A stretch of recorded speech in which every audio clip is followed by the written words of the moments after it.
Hey, Girl Scouts. My name is Salley Davis, and I'm a huge fan of Girl Scouts. I have a Girl Scout, Daisy, who's about to become a brownie, and I am her troop leader. Um, my understanding is you all are working on your Bliss journey right now. And so I have a few questions that were sent to me by the awesome team at Girl Scouts of Western Ohio.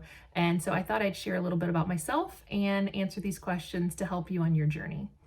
I have a business. It's called Crafty Supermarket. It is not my main form of income in my life. It is a side project, but I've been doing it for about 15 years? No, that's a lie, 10 years.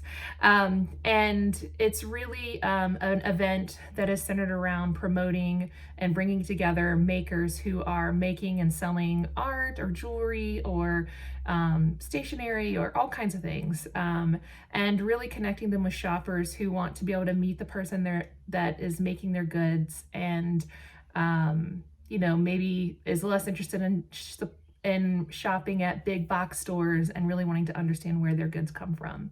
And I love doing it because it's a lot of the makers are women, and many of them, this is their main business. And I just love really promoting these entrepreneurs to share their talent with the community. So the first question on my list is, what do you think of the word bliss, and what does it make you think of, and what provides you bliss in your life? Gosh, the word bliss, when I think of bliss, I think like when you're at your happiest, and maybe all of your needs are met. And so, what brings me bliss is, the common thread through all the things that I do in the community and my jobs is entrepreneurship and supporting women in that space in particular. So I love locally with Crafty Supermarket, I love connecting makers to one another so they can learn and grow. I love promoting what they do and really just making sure that they know how to network and build their businesses. So that's something I've been really passionate about, and it kind of is the common thread. I love supporting other people in their business and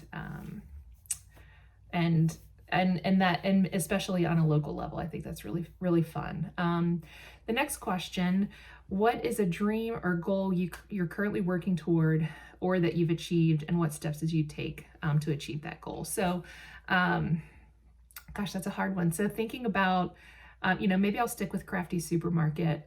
We just hit our 10-year anniversary last year, and right now, because of the COVID-19 virus, we had to cancel our May show.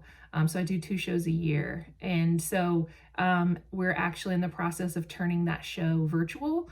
I've decided to, I will not make any money as an entrepreneur on this. Might not be the best business decision I've ever made, but I am really excited about making sure that makers still have a way to sell their goods. And when all of these what are called indie craft fairs are being canceled across the country, it's really been hard for them to connect with customers and run their business. So I'm working on making it virtual so that makers can still connect with shoppers and grow their network. So I haven't achieved that goal yet, and I'm learning a lot and failing a little bit along the way. But it's been really fun to kind of solve this problem and learn. And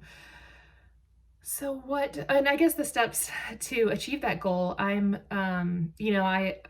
work, I have 2 kids, and I'm trying to co-work with 2 kids and a family, and it's been really hard. And so the idea of taking this virtual was tough. And so I had to ask for help. I have a husband and wife duo, and they're both makers, and they've been a part of the show for a long time. And they reached out to me and said, "Hey, have you considered virtual?" And I was like, "Yes, but I don't have time."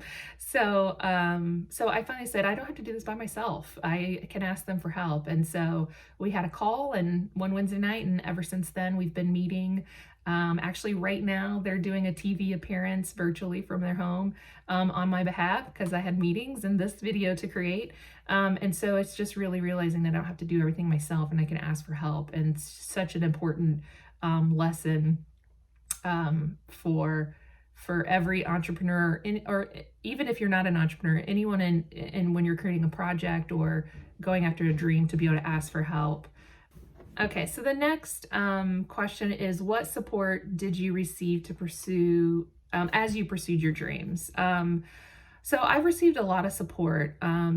It's, as I said before, it's sometimes hard to ask for the help that you need, and people who have worked with me over the years might agree with this, that I have a certain way I want things done, and it's hard for me to turn over that control and trust. But there are a lot of talented people out there, and if you develop the communication skills and really trust people and understand their strengths and your weaknesses especially, and build around you people who have strengths that you don't necessarily have, you're going to be a lot more successful. I actually used to work for Girl Scouts of Western Ohio, and so some of the great staff that you might know are some of the greatest people I've ever worked with, and being able to trust them to do what they're good at was probably one of the best decisions I've ever made. And, example today, I have my co-collaborators in Crafty Supermarket doing a TV appearance, and trusting them to represent what Crafty Supermarket is all about, and that they're going to do a great job, and they'll probably do an even better job than I did, is the right thing to do. And it's going to allow me to do all my other commitments, like make this video and attend the meetings that I have to attend. So you'll be able to do more if you get support and trust others. And that really answers the last question, which is, what advice do you have for girls as they begin to pursue their own dreams? Ask for help. I guess if I had another bit of advice, is that failure is so important. You are going to try a lot of things, and you are going to fail at a lot of things, and how you react and learn from that failure is just so important in your development. Every time you fail, instead of thinking about it as failure, think it as that was a nice try, or that was a nice attempt, and the next is going to be even better. So thank you so much for letting me share my experience with you. I hope that you find your bliss along this journey, and I wish you the best, Girl Scout sisters. Take care.